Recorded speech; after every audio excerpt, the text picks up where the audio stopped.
भारत की संविधान सभा ने राष्ट्रीय ध्वज के प्रारूप को कब अपनाया?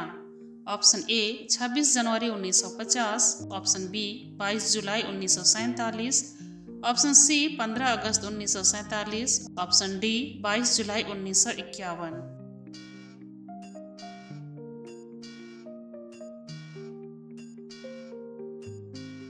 आंसर ऑप्शन बी 22 जुलाई 1947। भारत की संविधान सभा ने 22 जुलाई 1947 को राष्ट्रीय ध्वज यानी तिरंगे को अपनाया था। इस झंडे को पिंगली वेंकैया ने डिजाइन किया था। हमारे तिरंगे की लंबाई एवं चौड़ाई का अनुपात 3:2 है।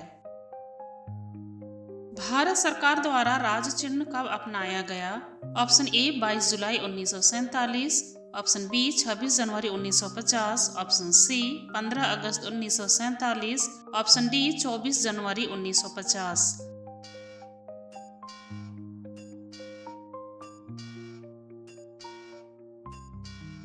आंसर ऑप्शन बी 26 जनवरी 1950। अशोक चिन्ह भारत का राजकीय प्रतीक है, जिसे सारनाथ के अशोक स्तंभ से लिया गया है। भारत सरकार के द्वारा 26 जनवरी 1950 को इसे राज चिन्ह के रूप में अपनाया गया। भारत के राष्ट्रगान के लेखक कौन हैं? Option A Jawaharlal Nehru, option B Subhash Chandra Bose, option C Bankim Chandra Chatterjee, option D Rabindranath Tagore.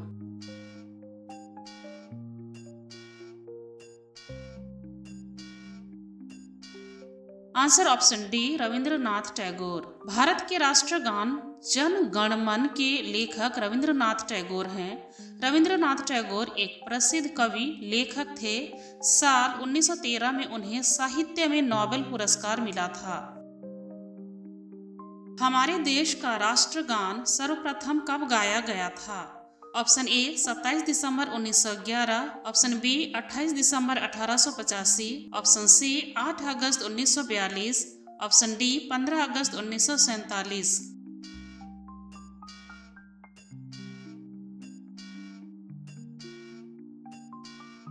Answer option A 27 दिसंबर 1911।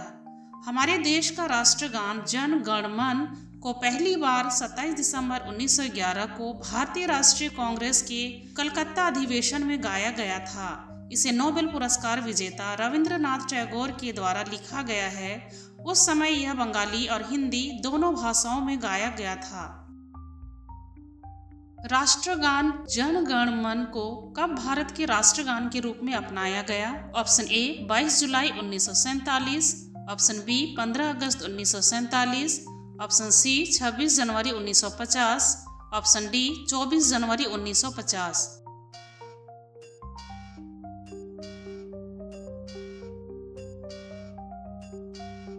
आंसर ऑप्शन डी 24 जनवरी 1950। हमारे देश के राष्ट्रगान जन गण मन को 24 जनवरी 1950 को संविधान सभा ने इसे भारत के राष्ट्रगान के रूप में अपनाया। इसके लेखक रविंद्रनाथ टैगोर हैं। इसे मूल रूप से बांग्ला में लिखा गया था, बाद में इसका हिंदी में अनुवाद किया गया। भारत के राष्ट्रगीत के लेखक कौन हैं? Option A Rabindranath Tagore, option B Bankim Chandra Chatterjee, option C Munshi Premchand, option D Harivansh Rai Bachchan.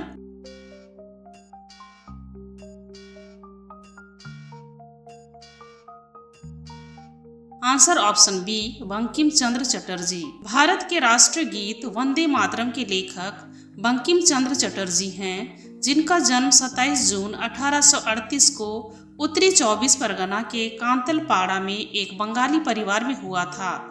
ये एक महान कवि और उपन्यासकार थे।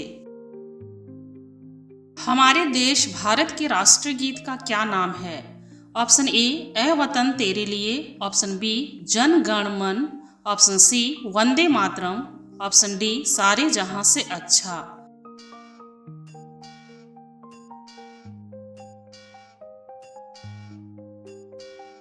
आंसर ऑप्शन सी वंदे मातरम। हमारे देश का राष्ट्रगीत वंदे मातरम है, जिसकी रचना बंकिम चंद्र चटर्जी ने 7 नवंबर 1876 को बंगाल के कांतलपाड़ा गांव में की। उन्होंने यह गीत संस्कृत और बांग्ला भाषा में लिखी थी।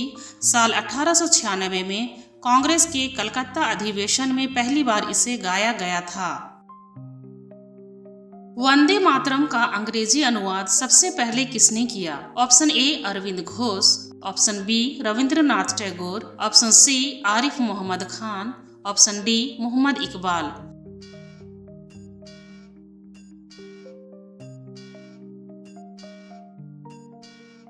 Answer option A Aurobindo Ghosh. Vande Mataram का अंग्रेजी अनुवाद सबसे पहले अरविंद घोष ने किया तथा आरिफ मोहम्मद खान ने इसका उर्दू में अनुवाद किया। वंदे मातरम को कब राष्ट्रीय गीत का दर्जा प्राप्त हुआ? ऑप्शन ए 27 दिसंबर 1911, ऑप्शन बी 26 जनवरी 1950, ऑप्शन सी 22 जुलाई 1947, ऑप्शन डी 24 जनवरी 1950।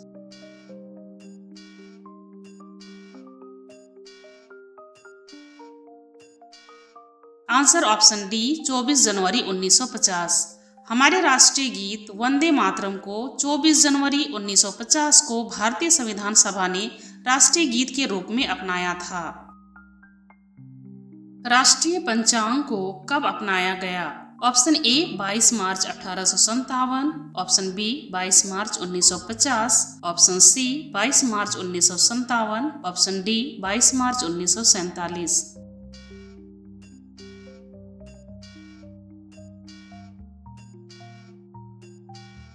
आंसर ऑप्शन सी 22 मार्च 1957। भारत का राष्ट्रीय पंचांग को 22 मार्च 1957 को अपनाया गया था। यह शक संवत पर आधारित है। इसमें पहला महीना चैत्र का यानी मार्च का होता है। हमारा भारत देश कब गणराज्य घोषित हुआ? ऑप्शन ए 26 जनवरी 1947, ऑप्शन बी 26 जनवरी 1950, ऑप्शन सी 15 अगस्त 1947, ऑप्शन डी 26 जनवरी 1946।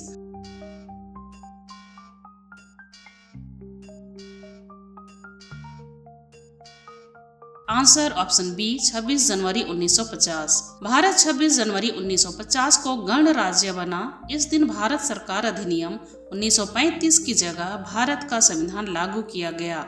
इस दिन देश के पहले राष्ट्रपति डॉक्टर राजेंद्र प्रसाद ने ध्वजारोहण किया तथा इसके बाद से हर साल 26 जनवरी को गणतंत्र दिवस मनाया जाने लगा। हमारा भारत देश कब स्वतंत्र हुआ? ऑप्शन ए 15 अगस्त 1947, ऑप्शन बी 15 अगस्त 1950, ऑप्शन सी 26 जनवरी 1950, ऑप्शन डी 26 जनवरी 1947।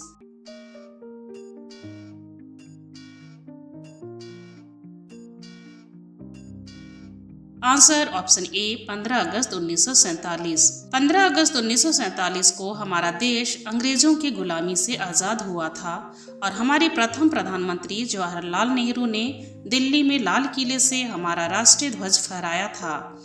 इसके उपलक्ष्य में हम हर साल 15 अगस्त को स्वतंत्र दिवस के रूप में मनाते हैं। इस दिन प्रधानमंत्री लाल किले की प्राचीर से देश को संबोधित करते हैं।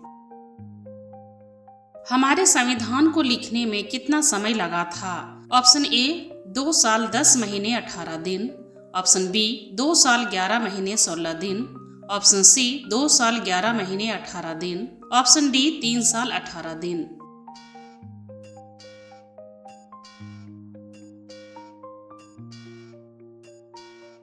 आंसर ऑप्शन सी 2 साल 11 महीने 18 दिन। हमारे संविधान को लिखने में 2 साल 11 महीने और 18 दिन का समय लगा था।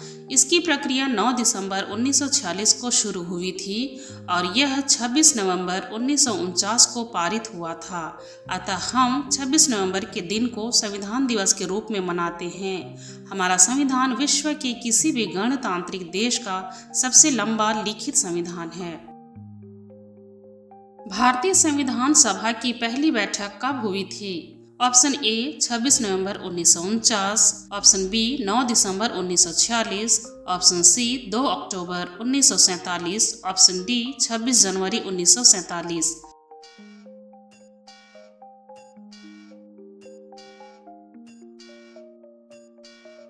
आंसर ऑप्शन बी 9 दिसंबर 1946। भारतीय संविधान सभा की पहली बैठक 9 दिसंबर 1946 को नई दिल्ली के संविधान सभागृह में हुई थी। इस सभागृह को अब संसद भवन के सेंट्रल हॉल के नाम से जाना जाता है। इस बैठक में 211 सदस्यों ने हिस्सा लिया था। इस बैठक की अध्यक्षता डॉक्टर सच्चिदानंद सिन्हा ने की थी, जिन्हें अस्थायी अध्यक्ष चुना गया था। भारतीय संविधान सभा के प्रथम स्थायी अध्यक्ष कौन थे? Option A Jawaharlal Nehru, option B doctor Bhimrao Ambedkar, option C doctor Sachchidananda Sinha, option D doctor Rajendra Prasad.